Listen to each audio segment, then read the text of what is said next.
سورہ زمر کی آیت نمبر 63 ہے۔ اللہ تعالیٰ کا فرمان ہے لہو مقالید، اسی کے پاس ہیں چابیاں، السماوات والارض، آسمانوں اور زمین کی، والذین کفروا، اور وہ لوگ جنہوں نے کفر کیا،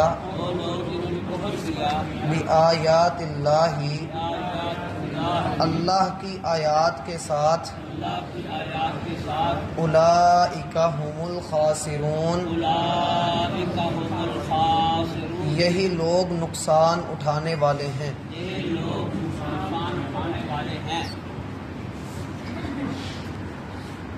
احباب گرامی، آیت نمبر 62 اور آیت نمبر 63 میں اللہ تعالیٰ نے 3 ایسی باتیں بیان فرمائی ہیں۔ بنیادی طور پر کفار ان کا انکار کرتے ہیں اور انہی کا انکار کرنے کی وجہ سے اللہ کے ہاں وہ دھتکارے گئے ہیں۔ پہلی بات تو یہ کہ وہ انکار کرتے ہیں کہ اللہ تعالی ہر چیز کا خالق ہے، ہر چیز کا مالک ہے۔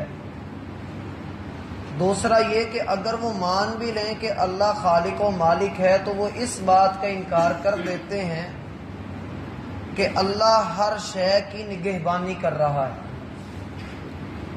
اور تیسرا وہ اس بات کا انکار بھی کرتے ہیں کہ زمین و آسمان کے خزانوں کی چابیاں اللہ کے پاس ہیں۔ اور مومن لوگ اس بات پر پورا کامل یقین رکھتے ہیں کہ اللہ تعالیٰ سے بڑھ کر نہ تو کوئی خالق و مالک ہے، نہ کوئی نگران و نگہبان ہے، اور اس کے خزانوں میں تصرف کا پورا حق اسی کو حاصل ہے۔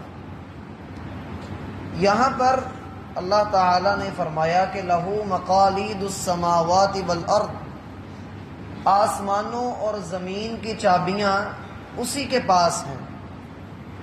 جس طرح جانور کے گلے میں ایک پٹا باندھا ہوا ہوتا ہے، ایسے ہی تالے کے ساتھ بھی اس کی چابی بندھی ہوئی ہوتی ہے۔ اللہ تعالیٰ نے اپنے خزانوں کی چابیوں کا یہاں پر ذکر کیا ہے۔ یہ چابیاں کس کیفیت میں ہیں، کس حساب سے ہیں، ان کی حقیقی تعداد کو اور کیفیت کو تو اللہ ہی جانتا ہے۔ لیکن اگر غور کیا جائے تو نبی علیہ الصلاۃ والسلام کی ایک حدیث ہے، آپ علیہ الصلاۃ والسلام فرماتے ہیں لا حول ولا قوت الا باللہ کنز من کنوز الجنہ۔ یہ کلمات کہ لا حول ولا قوت الا باللہ جنت کے خزانوں میں سے ایک خزانہ ہے۔ اور اگر غور کیا جائے تو یہ بات بھی مزید واضح ہوتی ہے کہ اللہ تعالی نے زمین کے اندر بے شمار خزانے رکھے ہیں۔ مثلا سونا ہے، چاندی ہے، لوہا ہے، دیگر معدنیات ہیں، وہ ہم زمین سے حاصل کرتے ہیں۔ اور اسی طرح ہمارا سارا رزق، جتنا بھی رزق ہے، وہ سارے کا سارا ہم زمین سے حاصل کرتے ہیں۔ اور السماوات، آسمان کے خزانے، اس میں اللہ تعالیٰ نے جو آسمان سے علم نازل فرمایا ہے وہ خزانہ شامل ہوگا۔ جیسا کہ اللہ تعالیٰ کا فرمان ہے ربنا آتنا فی الدنیا حسنہ، اے اللہ ہمیں دنیا میں بہتری عطا فرما۔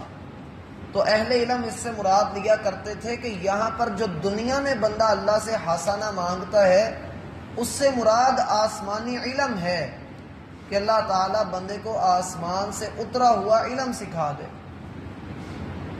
تو بہرحال یہاں پر جو بنیادی بات کہی جا رہی ہے وہ خزانوں کے حوالے سے، کہ زمین و آسمان میں جتنے بھی خزانے ہیں وہ سارے کے سارے اس کے پاس ہیں۔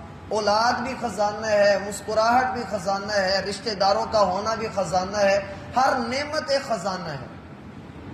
اب یہ خزانے جب اللہ کی ملکیت ہیں تو پھر دوسروں کو پکارنے کا کیا فائدہ؟ اللہ نے تو کسی کو بھی اس کا امیر اور اللہ نے کسی کو بھی اس کا نگران مقرر نہیں کیا. وہ جس چیز کا مالک ہے وہ تنہا مالک ہے، ایک اکیلا اس کا مالک ہے. یہ تین باتیں، ایک یہ کہ اللہ خالق ہے جو پچھلی آیت کے آغاز میں ہے اللہ خالق کل شیء، دوسرا جملہ ہے وَهُوَ عَلَى كُلِّ شَيْءٍ وَكِيلٌ، اور تیسرا ہے لَهُ مَقَالِيدُ السَّمَاوَاتِ وَالْأَرْضِ. یہ تینوں جملے جب انسان ان کا انکار کرتا ہے تو کافر ہو جاتا ہے. اللہ تعالیٰ فرماتے ہیں وَالْعَصْرِ إِنَّ الْإِنسَانَ لَفِي خُسْرٍ، قسم ہے ہمیں وقت کی، انسان سارے کے سارے انسان ہی خسارے میں ہیں سوائے ان لوگوں کے جو ایمان لے آئیں. ایمان کن باتوں پر لانا ہے؟ وہ یہی باتیں ہیں. اللہ فرماتے ہیں والذین کفروا، اور وہ لوگ جنہوں نے کفر کیا. یہاں پر ایک نقطہ ہے کہ ہونا چاہیے تھا الذین کفروا، لیکن اللہ تعالیٰ نے یہاں پر والذین کفروا ذکر کیا ہے. اس کی ایک وجہ ہے. والذین کفروا سے پہلے کچھ آیت ہے، کچھ جملہ ہے جو یہاں پر ہائیڈ کیا گیا ہے، واضح نہیں کیا گیا. آپ آیت کا ترجمہ دیکھیے. اللہ تعالیٰ فرماتے ہیں اور وہ لوگ جنہوں نے اللہ کی آیات کا انکار کیا حقیقی طور پر یہی گھاٹے میں ہیں. یعنی اس سے پہلے ایک یہ جملہ ہائیڈ کیا ہوا ہے کہ اب وہ لوگ جو ایمان لائے اللہ کی آیات پر وہ کامیاب ہیں، اور وہ لوگ جنہوں نے اللہ کی آیات کا انکار کیا وہ گھاٹے میں. بات کی سمجھ آ رہی؟ والذین کفروا میں جو واو ہے یہ اشارہ کر رہا ہے کہ اس سے پہلے ایک جملہ حذف ہے، ہائیڈ کیا ہوا ہے، اور وہ جملہ یہ ہے کہ اللہ تعالیٰ پر جو ایمان لاتے ہیں وہ کامیاب ہیں، اور وہ جو اللہ کی آیات کا انکار کرتے ہیں وہ گھاٹے میں. یہاں پر الخاسرون اللہ تعالیٰ نے ذکر کیا ہے.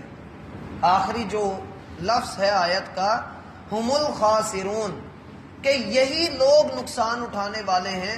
الخاسرون پر جو الف لام ہے یہ بتا رہا ہے کہ یہ ایک خصوصی طور پر ایک خاص نقصان ہے جو انہوں نے اٹھایا ہے، سارے نقصان نہیں.